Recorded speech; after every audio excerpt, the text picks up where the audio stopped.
Today, we're all about the stars and stripes. Happy 4th of July, everyone. Hi, I'm Dayna, and this is Dayna's Music Minute.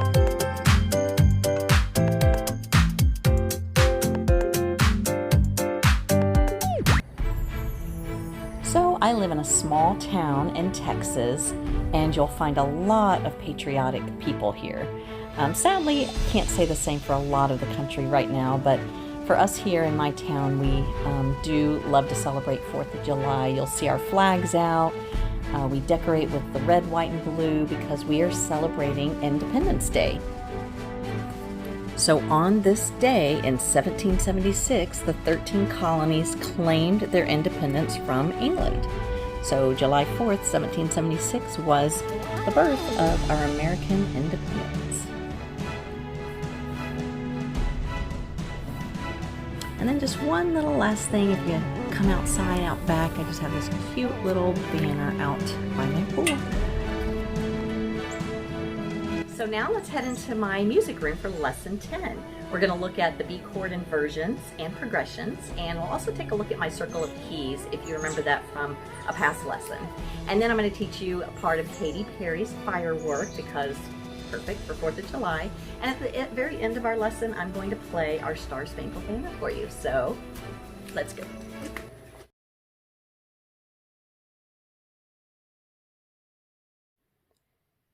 Okay, here's our circle of keys again. I showed you this in a previous lesson, but so just to show you the order that I've been teaching your scales in. And if you if this is your first time, your first lesson, you may want to go back and look at lesson 1 because I do teach each of these scales in order. So first we learned the C scale, no sharps, then the G, which has an F sharp, D has 2 sharps, A has 3, E has 4, and then B, and that's the one that we just learned last week, and we're going to look at that one a little bit more today. But then what I wanted to show you is after the B, we're going to go up here and start going around the circle the opposite way. So next we'll learn the F, and then these on the side have your flats. And so you'll see when I play the Star Spangled Banner, it's going to be in this key that has 2 flats. So I love this, the circle of keys, just the way it lays it out. Okay, so I thought I'd show you over here on the keyboard part of my piano, just that pattern of the circle of keys. So first we learned C, then G, then D, A, E, and B.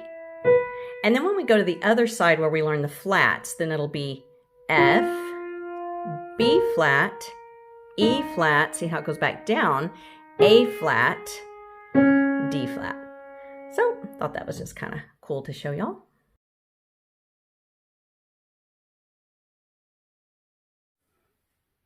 Okay, here's our B scale that we looked at last week, but now I have it written out for you. So you can see here, you start on B, there's your middle C line. So B, you have a C sharp, D sharp, there's your E, and then F sharp, G sharp, A sharp, B. And we'll review this over at my piano also at the keyboard. But then I wanted to also show you your chord. So remember, your chord is always your first, third, and fifth tone. So your B chord is a B, D sharp, F. And then to do the chord progressions, if you remember my lesson about this, for your chord progressions, you use your first, fourth, and fifth tone. So that makes up your chord progressions down here. And so to do those chord progressions, we go 1, 4, back to 1, 5, and end on 1. If that sounds confusing, I'm going to show you on the keyboard over there. All right, so let's review our B scale that we learned last week. You start on B, it's got a C sharp, D sharp, thumb under to the E, F sharp, G sharp, A sharp, and then your B. So basically you just play every black key you come to.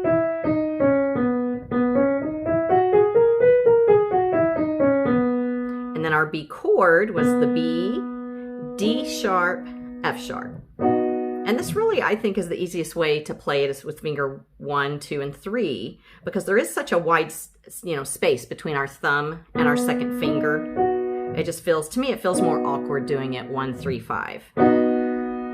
Okay, and then for our inversions, you would just come up here, sharps in the middle, B on top, and then sharp on the bottom, B in the middle. And then you could also do cross over to the B. And then last of all are chord progressions. So you have your B,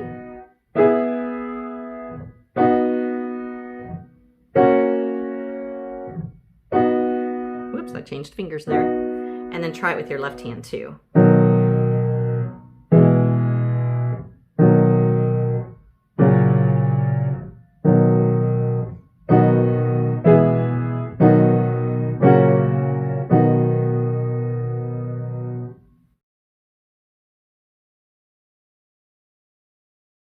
Okay, so back in lesson 6, we started learning how to read notes just by using the lines and spaces. So I thought let's do a little more review with that. And so notice here, these are just our treble clef spaces. You have D, F, A, C, E. And if you remember, the word face spells out your space notes. And so by that, you can tell what all the line notes are. But so if you just want to study that for a minute and then try to do these on your own, you can either pause this here, write them out, and then check to see if you're right. So right now, I'll just fill them all in for us.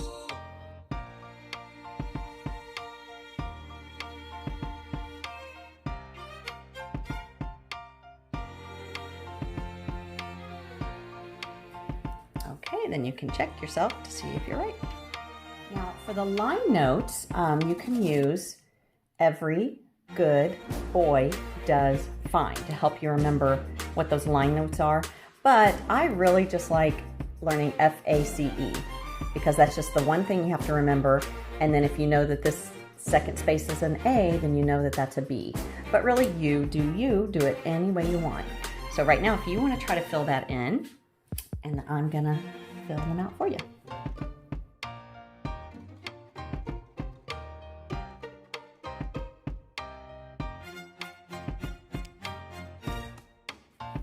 Okay, there you go. And then last of all, we have this page that combines your lines and your spaces. So, and this is our last page, so if you want to go ahead and try to work that one, and then I'm going to fill these in for you.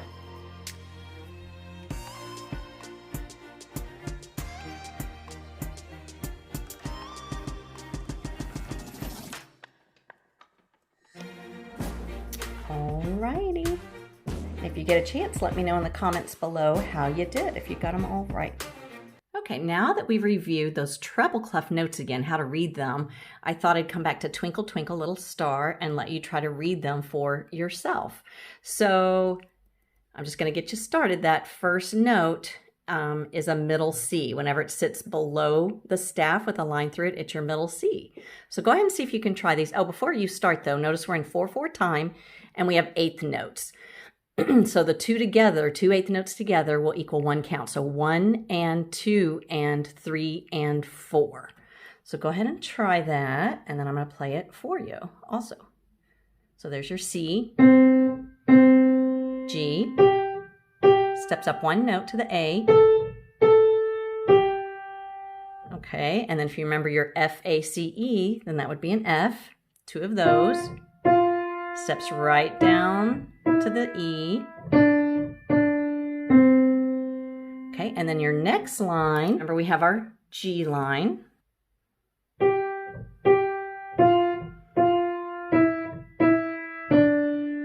And then that next measure is exactly what you just played.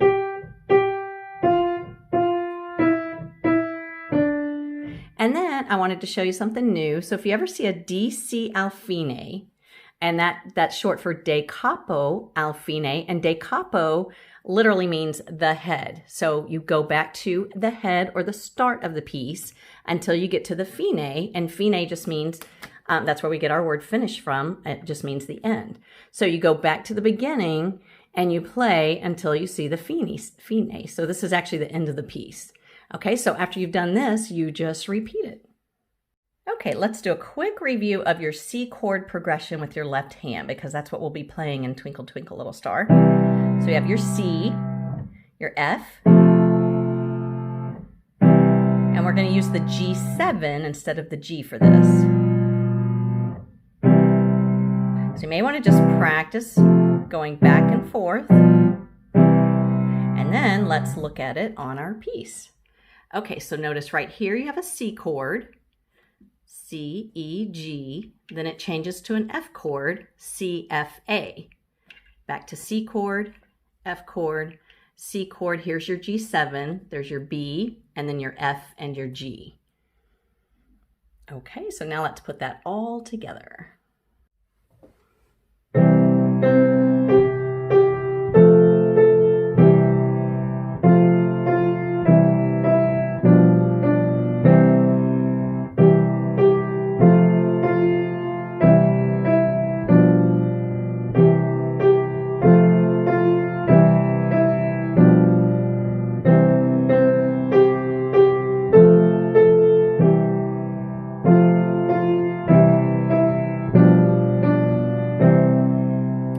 If you also want to try to arpeggio those chords, you have your C, your F,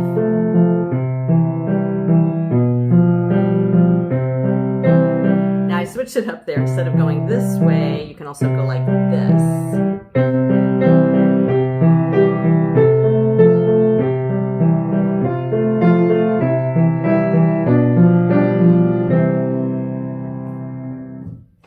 So now let's look at the chords for Firework.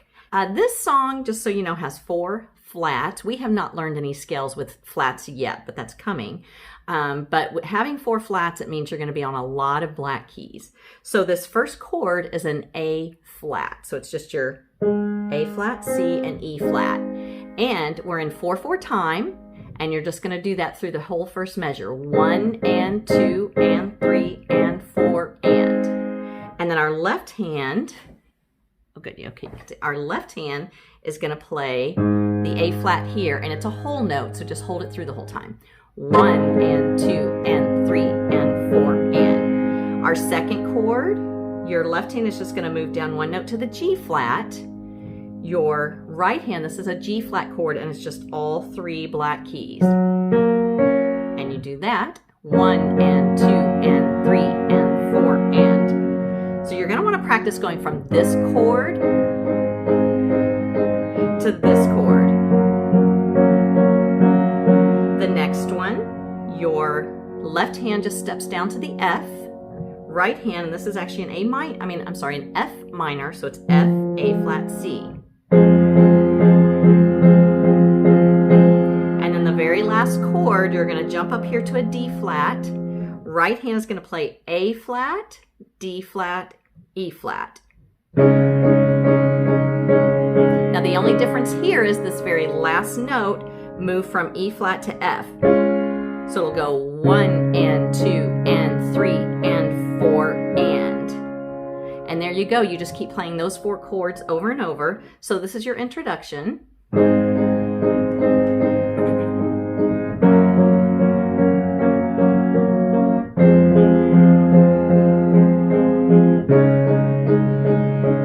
Song would come in, so if you like to sing along with your music, you'd go, do you ever feel like a plastic bag drifting through the wind, wanting to start again? Flip the page over. Same chord progression again. Do you ever feel so paper thin, like a house of cards, one blow from caving in? Then your voice is going to go up a little bit higher, but same chord progression on the bottom.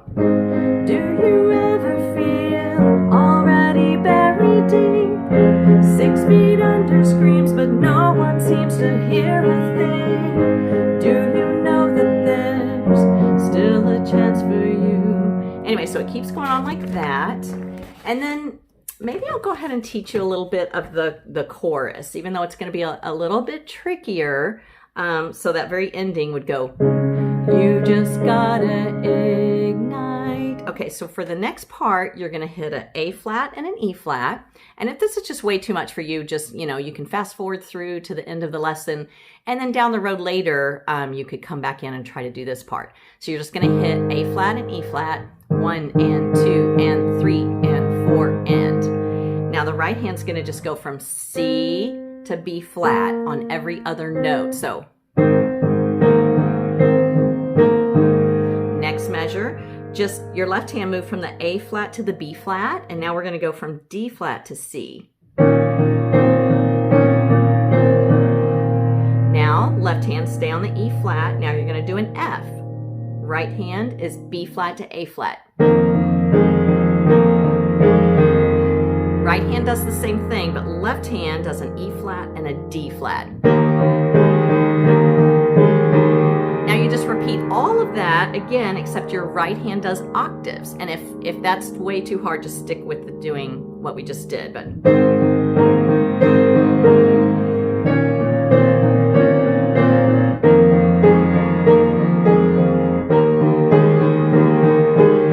there you go. But anyway, just do as much of that as you can and have fun with it.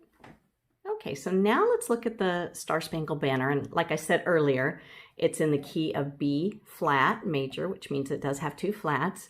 And then remember all of our dynamics that we learned. So this song is going to be played forte, nice and loud. Let's see, and then it changes to mezzo forte right here. And then if you notice over here, we've got our fermata, our hold sign. So this note is going to be held out quite a bit longer. And then at the very end, we have our ritardando. So we're going to slow it down at the end. And then another thing we talked about in a past lesson was incomplete measures. So if you notice, we're in 3/4 time. So there should be 3 beats per measure, but right here we only have the 1 beat. 3 and so where's your missing 2? They're right here at the end. 1, 2, 3, and 1, 2, 3. And then last of all, this is something new. If you ever see 2 notes, they're going to be an octave from each other. So these are low, or this is a B flat, and then the B flat an octave above it. And if you ever see it like this with these 2 lines, that's called a tremolo. And it just means to go back and forth with that octave as quickly as you can. So listen for that when I get to the, and the rocket's red glare.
Lesson 10. I hope you enjoyed it. And, I think most countries do celebrate an Independence Day of their own. So if you are from another country, I'm pretty sure I have some subscribers from other countries, then let me know in the comments below how you celebrate. Do you celebrate with fireworks? What are y'all's traditions? Ours are, we usually eat hamburgers and hot dogs. We have apple pie. So we do barbecues, we swim, and then of course fireworks. So do y'all do fireworks? Just curious. The reason why we do fireworks is because John Adams wanted us to. He was our second president, and that's what he envisioned for the festivities, and we've done it ever since. So anyway, I hope you enjoyed this, and I hope you'll come back for my next lesson, lesson 11, next Monday. If you did like this video, be sure and hit the like button. And if you haven't yet, be sure and subscribe. And then last but not least, if you want to get notifications every time I upload a video, be sure and hit that bell. Hope to see y'all next time. Thanks for watching.